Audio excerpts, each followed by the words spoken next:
Bismillahirrahmanirrahim. Assalamu alaikum dear students, welcome back to my YouTube channel. This is Mohammad Waseem here. हाँ जी, आज जो हम बात कर रहे हैं जी government of Ireland fully funded scholarships के बारे में. ठीक है जी, फॉर बैचलर और मास्टर स्टूडेंट्स के लिए जिन्होंने बैचलर कर लिया, जिन्होंने मास्टर्स कर लिया या मास्टर्स करना चाह रहे हैं, वो यहाँ पे अप्लाई कर सकते हैं. स्टूडेंट्स यहाँ पे अप्लाई करने के लिए आपको कोई आइल्स की रिक्वायर्ड नहीं है. विदाउट आइल्स आप अप्लाई कर सकते हैं और विदाउट एप्लीकेशन फ़ी यहाँ पे अप्लाई किया जा सकता है. स्कॉलरशिप की बात करें तो ये 29 जनवरी से जो है ना, ये डेडलाइन इसकी ओपन हो चुकी है. तो आज 30 जनवरी है, तो जितना जल्द से जल्द आप इसमें अप्लाई कर सकते हैं. अप्लाई करना बहुत ही आसान है. जस्ट इस वीडियो को आपने एंड तक देखना है और आप एंड तक देखते हुए इस वीडियो के साथ आप अप्लाई कर लेंगे. ठीक है जी. और 12 मार्च को ये एप्लीकेशन जो है ना वो क्लोज्ड हो रही है. ड्यूरेशन 1 साल की है इसकी, और साथ में आपको फुल ट्यूशन फ़ी वेवियर दिया जा रहा है और 10,000 रुपये स्टाइपेंड वगैरह आपको स्कॉलरशिप में ऑफ़र किए जाते हैं. तो बहुत ज़्यादा ह्यूज अमाउंट जो है ना ये आपको ऑफ़र कर रहे हैं स्कॉलरशिप के साथ. की बात करें तो हम, अगर आप नॉन ईयू सिटीज़न हैं तो आप यहाँ पे अप्लाई कर सकते हैं. अप्लाई करने के लिए आपको ऑनलाइन इनकी एप्लीकेशन को फ़िल आउट करना पड़ेगा. ये वेबसाइट है, यहाँ पे अप्लाई नाउ का आपको ऑप्शन मिल जाता है. यहाँ पे हम जाएंगे और जो है ना हम यहाँ पे इसको अप्लाई कर लेंगे. स्कॉलरशिप का ड्यूरेशन कितना होगा? 1 साल का होगा. ठीक है जी. और इसकी डेडलाइन क्या है ये मैं आपको ऑलरेडी हर चीज़ जो है ना यहाँ पे बता चुका हूँ, तो आप यहाँ से सारी चीज़ें देख सकते हैं. अब सिंपली हम चलते हैं कि हमारे पास जो है ना कौन कौन से कोर्सेज़ अवेलेबल हैं जिसमें हम अप्लाई कर सकते हैं. सिंपली यहाँ पे मैं आ जाता हूँ कोर्सेज़ वाले पेज पे. अब ये कोर्सेज़ वाला पेज आपने कैसे आना है, यहाँ पे ये दोबारा इसी पे आते हैं. यहाँ पे अप्लाई नाउ पे आप करते हैं क्लिक. जैसे ही आप अप्लाई नाउ पे क्लिक करते हैं तो आपके सामने कुछ इस तरह की वेबसाइट जो है ना कोर्सेज़ वाली वो ओपन हो जाती है. अब यहाँ पे आने के बाद आपने करना है जी इंटरनेशनल नॉन ईयू एप्लीकेंट, यहाँ पे आपने आ जाना है. अब यहाँ पे आने के बाद सिंपली अब यहाँ पे आपको 3 ऑप्शन मिल रहे हैं. अंडर ग्रेजुएट, पहले तो हम बैचलर की बात करेंगे सिंपली कि बैचलर स्टूडेंट्स जो है ना उनके लिए कौन कौन सा प्रोग्राम्स अवेलेबल हैं. यहाँ अंडर ग्रेजुएट मैंने क्लिक किया. अब क्लिक करने के बाद मैं एरिया ऑफ स्टडी पे आ जाऊँगा. अगर आपका इंटरेस्ट फूड, न्यूट्रिशन, एग्रीकल्चर में है, आर्किटेक्चर में है, आर्ट्स एंड ह्यूमनिटीज़ के अंदर है, biotechnology, biomedical science, chemical science and pharmaceutical के अंदर है, बिज़नेस एंड मैनेजमेंट के अंदर आ जाता है, कंप्यूटर साइंस इंफॉर्मेशन टेक्नोलॉजी के अंदर आ जाता है, कल्चर आइडेंटिटी के अंदर आ जाता है, development, humanitarian action, education, energy, engineering की कोई भी आपकी फील्ड, ये इंजीनियरिंग है. यहाँ से आपने कोई भी इंजीनियरिंग की फ़ील्ड जो है ना आपने चूज़ करनी है. ठीक है जी. आप यहाँ से अपनी इंजीनियरिंग की जितनी भी यहाँ पे डिपार्टमेंट होंगे इंजीनियरिंग वाले, bachelor of engineering, biomedical engineering, chemical engineering, civil engineering, electrical engineering, तो मतलब ये है कि मैकेनिकल इंजीनियरिंग, बहुत सारे इंजीनियरिंग के प्रोग्राम्स जो है ना आप यहाँ पे जो बैचलर्स में है टोटल यहाँ पे आपको प्रोग्राम, ये लिस्ट ऑफ प्रोग्राम जो है ना उन्होंने शो कर दिया. ड्यूरेशन बता दिया, 4 ईयर का ड्यूरेशन है जी यहाँ पे. अगर इसी के साथ आप जो है ना अपना फाइनेंस और इकोनॉमिक्स के अंदर देखना चाह रहे हैं तो यहाँ से मैं इसको कट कर दूंगा और फाइनेंस और अकाउंटिंग का जो है ना यहाँ पे ये हमारे पास अभी तक कोई भी इसका प्रोग्राम अवेलेबल नहीं है. इसी तरह ही हम जो है ना बायोटेक्नोलॉजी का प्रोग्राम अगर कोई देखना चाह रहे हैं तो उसमें भी कोई प्रोग्राम अवेलेबल नहीं है. तो इसी तरह ही आपने क्या करना है जी, यहाँ बिज़नेस और मैनेजमेंट की अगर बात की जाए तो यहाँ पे ये प्रोग्राम जो है ना आपको अवेलेबल हैं. यहाँ पे ये आप इनमें जो है ना वो नॉन ईयू एप्लीकेंट ओनली लिखा हुआ है कि BSc business, business law, commerce. ठीक है, इसमें आप अप्लाई कर सकते हैं. अब बात आ जाती है कि अगर हम मास्टर के स्टूडेंट हैं, आप एज अ मास्टर के स्टूडेंट अप्लाई करना चाह रहे हो तो यहाँ पे इसको अनटिक कर दोगे. अंडर ग्रेजुएट टाट और रिसर्च वाले अलग चीज़ है. तो जो रिसर्च के अलावा जिनका बैचलर में रिसर्च मतलब जोलॉजी होता है या इस तरह के प्रोग्राम होते हैं, इनका रिसर्च वगैरह होता है, तो वो जो है ना साइकोलॉजी हो गया, लाइक वो ग्रेजुएट रिसर्च प्रोग्राम चले जाएंगे. बाकी जिनका रिसर्च वगैरह नहीं था, सिंपली उनका बैचलर था, तो वो इस ग्रेजुएट आर्ट में आ जाएंगे. सो बिज़नेस एंड मैनेजमेंट का प्रोग्राम यहाँ पे मैंने ओपन किया तो यहाँ पे आपके सामने ड्यूरेशन के साथ 1 ईयर, 2 ईयर, 3 ईयर, 1.5 ईयर, ठीक है, 18 वीक्स का प्रोग्राम जो है ना आपको ये बहुत सारे प्रोग्राम देखें, लिस्ट ऑफ 3, 4, 6, 5, 6 जितने भी आप यहाँ पे लेना चाहें, तो हर किस्म का प्रोग्राम यहाँ पे बिज़नेस और मतलब जो बिज़नेस और मैनेजमेंट के हवाले से जितने भी प्रोग्राम हैं आपके, जितने भी ऑफ़र किए जा रहे हैं, सारे यहाँ पे मौजूद हैं.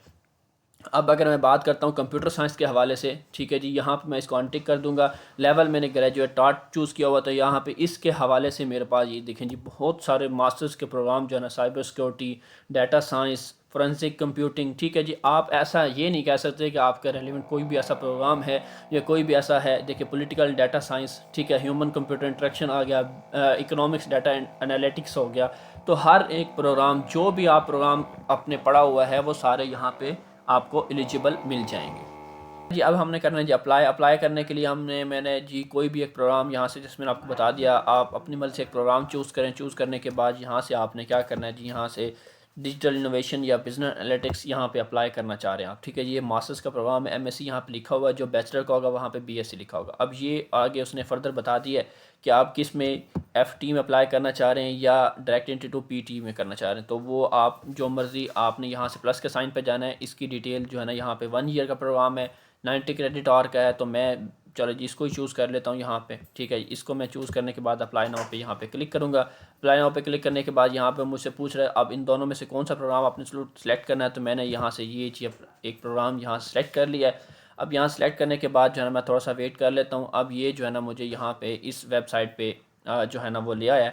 अब कहता है जी अब आपने क्या करना है जी, यहाँ से थोड़ा सा हम वेट कर लेंगे, ठीक है जी। ये थोड़ा सा वेबसाइट बिल्कुल प्रॉपर सही से काम करने लग जाए, ठीक है। उसके बाद हमने यहाँ पे अप्लाई नाउ जो हमें लिखा रहा था ये जी, अच्छा जी। अब क्योंकि मैंने ऑलरेडी यहाँ पे लॉगिन किया हुआ था, तो मैं इसको करता हूँ लॉग आउट करता हूँ, आपको दिखाता हूँ कि आप लोगों ने कैसे लॉग इन करना है, ठीक है जी।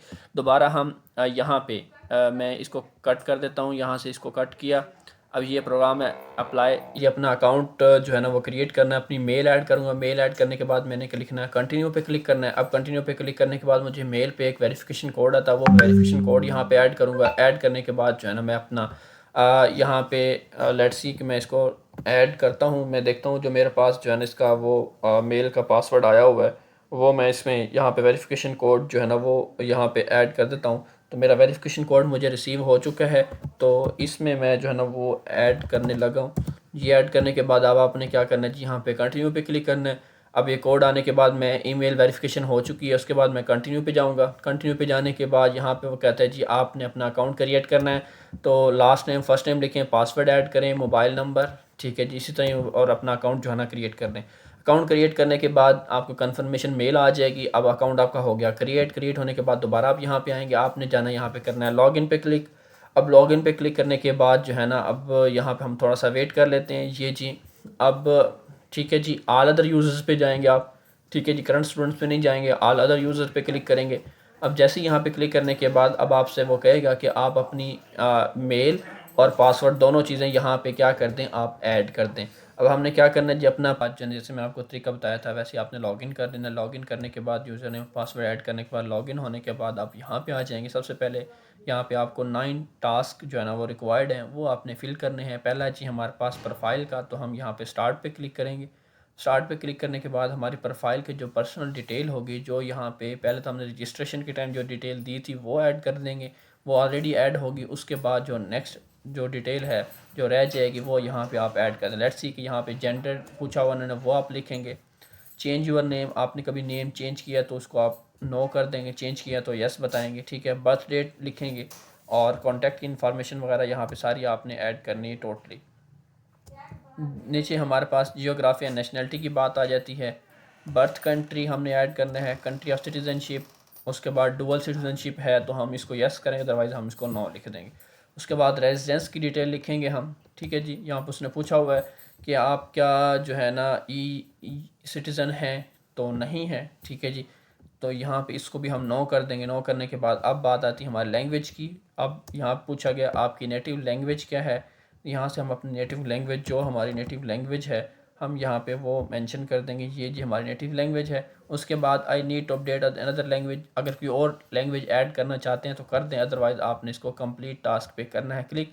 जैसे आप क्लिक करेंगे तो ये सारी चीज़ें कंप्लीट करने के बाद आपका टास्क जो हो जाएगा वो कंप्लीट हो जाएगा। उसके बाद जो है ना, मैं फिर क्या करता हूँ, अब दोबारा वापस चलते हैं हम। वापस जाने के बाद ये जी इन प्रोग्रेस लिखा रहा है आपके सामने, ठीक है, कंप्लीट टास्क, और इन हाफ़ कर दिया, हाफ़ रह गया।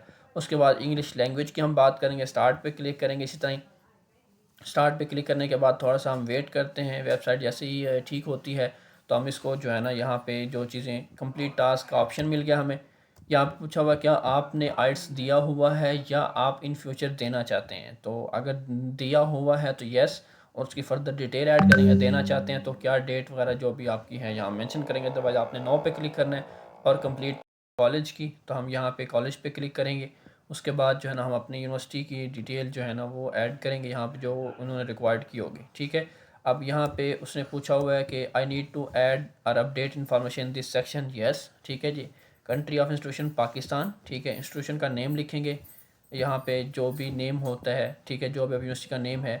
आपका लास्ट इंस्टीट्यूट था, मतलब आपने बैचलर डिग्री के बाद कोई और डिग्री तो नहीं ली, यहाँ पे वो ऐड करेंगे, येस या नो। उसके बाद यहाँ पे आ जाएगा जी कॉलेज इंस्टीट्यूशन, ठीक है जी, कॉलेज की इंस्टीट्यूशन और सिटी ऑफ कॉलेज, वो आपने डिटेल ऐड कर देनी। यहाँ पे अपनी यूनिवर्सिटी की डिटेल ऐड कर दें, ठीक है जी, इंस्टीट्यूशन डिटेल और कॉलेज विद इंस्टीट्यूशन, ठीक है जी। उसके बाद मतलब यहाँ पे कॉलेज ऑफ इंस्टीट्यूशन आपने अपना डिपार्टमेंट का नाम लिखना और सिटी वगैरह नाम लिख देना। उसके बाद यहाँ पे हम आ जाएंगे, अपनी क्वालिफ़िकेशन पे ऐड करेंगे। यहाँ पे अपना एजुकेशन लेवल सेलेक्ट करेंगे कि हम बैचलर डिग्री या जो भी यहाँ पे आपकी बनती है, ठीक है जी, वो यहाँ पे बैचलर डिग्री ऑनर्स मेरी है। Name of qualification, start date, end date, result type, यहाँ पे हम आ जाते हैं जी अपना पहले नेम ऑफ़ क्वालिफ़िकेशन, उसके बाद हमारा रिज़ल्ट टाइप आ जाता है, करंट है, फाइनल है, तो हम इसको फाइनल पे जाएंगे। उसके बाद ग्रेजुएशन डेट, ग्रेडिंग स्केल क्या है, ठीक है जी, ओवरऑल रिज़ल्ट, जीपी वगैरह लिख देंगे। लैंग्वेज ऑफ इंस्ट्रक्शन यहाँ पे इंग्लिश आ जाएगी, वो यहाँ मेंशन कर देंगे। और इसी तरह हम इसको यहाँ पे क्या करेंगे, कंप्लीट टास्क पे। जैसे ही हम इस कंप्लीट टास्क पे क्लिक करेंगे तो हमारी एजुकेशन जो है ना, ये जो यूनिवर्सिटी की हमने एजुकेशन ऐड की है वो हमारी यहाँ पे डन हो जाएगी। उसके बाद इस तरह यहाँ पे भी कंप्लीटेड का ऑप्शन लिखा आ जाएगा और ये ग्रीन टिक हो जाएगा। उसके बाद हम ऐड करेंगे रेफरेंस। इसी तरह ही अब बात आती है रेफरेंस की, जो रिकमेंडेशंस लेटर आप लोगों ने अपने प्रोफेसर्स वगैरह से लिए हुए हैं, ठीक है, वो आपने यहाँ पे इनकी डिटेल जो है ना यहाँ पे वो ऐड करते जाएंगे। आई वांट टू ऐड, ठीक है जी, यहाँ पे कम से कम एक रेफरेंस तो आप ऐड करें, ज़्यादा ना भी करें, तो एक रेफरी की डिटेल यहाँ पे टोटली जो है ना उसकी ऐड करने के बाद इसको फिर हम नेक्स्ट टास्क पे जाएंगे। अब बात आई नेक्स्ट टास्क की, तो इसी तरह ही बाकी general question, funding, sponsorship, files, यहाँ पे जाके अपनी फाइल्स वगैरह इस तरह ये सारी जो है ना आपने 1 बाय 1 करके जो है ना वो अपलोड कर देना। फिर भी आप लोगों को इशू होता है वीडियो बहुत ज़्यादा लेंथी हो जा रही है, तो सारी बेसिक चीज़ें हैं जो आप लोगों ने यहाँ पे फिल आउट करनी है और सिंपली यहाँ पे इनको ऐड कर देना, ठीक है। कोई जॉब की डिटेल, एम्प्लॉयमेंट की एडिशनल फाइल्स हैं, कोई टेस्टिंग वगैरह आपने की हुई है या कोई जीआरडी या कुछ भी टेस्ट देना चाहते हैं, तो यहाँ पे उसकी आप डिटेल यहाँ मेंशन कर सकते हैं, ठीक है। सारे टास्क कंप्लीट करने पड़ेंगे। उसके बाद आप आ जाएंगे एप्लीकेशन फ़ाइल्स के ऊपर। जो जो फ़ाइल आपने यहाँ पे लगाई होंगी वो यहाँ पे आ जाएगा। अभी तक कोई फ़ाइल नहीं लगी तो यहाँ पे, क्योंकि हमने अभी तक कोई फ़ाइल यहाँ पे अपलोड की ही नहीं है, तो वो जो टास्क है यहाँ पे एप्लीकेशन टास्क, यहाँ पे आपको मिल जाएगा फाइल्स वाला ऑप्शन। यहाँ पे आप जाएंगे तो आपको एप्लीकेशन का टास्क मिलेगा। यहाँ पे अपनी अपनी जो भी जो रिक्वायर्ड डॉक्यूमेंट्स है, लाइक सीवी हो गया आपका, उसको हम अभी देख लेते हैं कि कौन कौन से डॉक्यूमेंट्स जो आपको चाहिए। फाइल टाइप यहाँ उन्होंने पूछा हुआ आपसे, ड्रॉप डाउन मेन्यू में ये कंपलसरी जी ट्रांसक्रिप्ट आपने लगाना है, इंग्लिश लैंग्वेज टेस्ट अगर है, नहीं तो MOI लगा दें, 2 रेफरेंस लेटर, CV और पर्सनल स्टेटमेंट, ठीक है जी। A4 पेज होना चाहिए और इसका ये सारी डिटेल होनी चाहिए कि ये आपने यहाँ पे डिटेल ऐड करनी है, ठीक है। सो ये डॉक्यूमेंट्स जो है ना 5 आपने मस्ट अपलोड करने हैं। फिर भी आप कोई हेल्प लेने के लिए हमारी टीम से रब्ता कर सकते हैं, ठीक है जी। व्हाट्सअप नंबर आपको डिस्क्रिप्शन के अंदर मिल जाएगा। अच्छा जी, ये सारी डिटेल होगी हमारे पास। और लास्ट में हमारे पास क्या है जी, फाइनल, ये गवर्नमेंट ऑफ आयरलैंड स्कॉलरशिप है। अंडर प्रोग्राम जो है ना यहाँ पे वो UCD एलिजिबल प्रोग्राम्स हैं। जब आप अप्लाई करेंगे तो यहाँ पे आपने इन प्रोग्राम्स की डिटेल एक दफ़ा लाजमी चेक करनी। तो ये UCD लिस्ट ऑफ प्रोग्राम्स हैं गवर्नमेंट ऑफ आयरलैंड के थ्रू। ये प्रोग्राम जो हैं इन पे सिर्फ इन्हीं प्रोग्राम पे ही स्कॉलरशिप होगा, तो आप इन प्रोग्राम्स को देख लेंगे। ये सारे global politics, governance, international affair का ये सारे प्रोग्राम्स हैं। सस्टेनेबिलिटी, क्लाइमेट, इन्वायरमेंटल फ्यूचर, ये प्रोग्राम है। ये सारे प्रोग्राम आप लोग एक दफ़ा चेक कर लेंगे, ठीक है। इन प्रोग्राम पे ही आपको स्कॉलरशिप ऑफर होगी, अदरवाइज़ बाकी जितने प्रोग्राम होंगे वहाँ पे कोई स्कॉलरशिप आपको नहीं होगी। ये थी आज की मुकम्मल वीडियो। उम्मीद करता हूँ सारी बात समझ आ गई होगी। फिर भी कुछ रह जाए तो आप हमारी टीम से रब्ता कर सकते हैं। हेल्प के लिए व्हाट्सअप नंबर आपको स्क्रीन पर दिखाई दे रहा है, आप हमें DM कर सकते हैं जी। अपना बहुत सारा ख्याल रखिए, इंशाल्लाह मिलेंगे नेक्स्ट वीडियो के साथ। तब तक जी, अल्लाह हाफिज़।